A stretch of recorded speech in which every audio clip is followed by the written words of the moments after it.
पुरस्कार बा राम बाबू राय खजलपुरा निवासी। अच्छा इधर हमारे बबलू 51 रुपया पुरस्कार। नमस्कार जगहिया के जयकार। फिर बबलू जी 10 नंबर वार्ड से 10 रुपया। आई रहुआ है अरविंद पासवान जी ढेर पुरस्कार।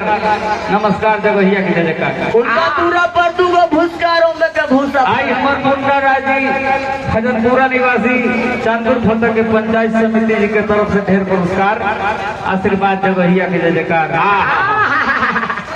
आई पंचायत समिति मुन्ना राय के तरफ से ढेर पुरस्कार लगातार आ रहा कहे के बाबू। और जाई के घरवा में कल तू विचार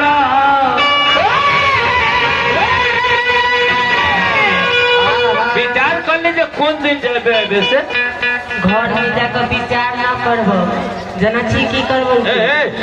मुंह जमाल कबूल एक आधा चीज ले लबर लबर बोली है ना गांव में हम तो तई ना बुझिए कि तोरा छोड़ देब अखनियो से बोली सुधार ले।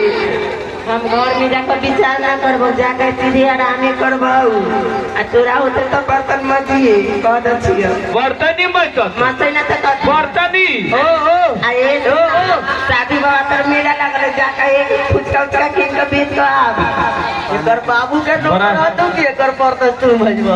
बड़ा होरिहान मेहरारू होई लक्ष्मी है लक्ष्मी। ऐसा भाई जी मेहरारू अगर मिल जतो जैसे बालेश्वर के भेल है पहले का ध्यान।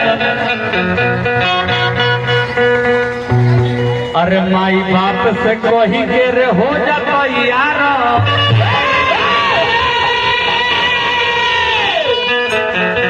आई रहुआ है सुखदेव पासवान जी चांदपुर फतह से।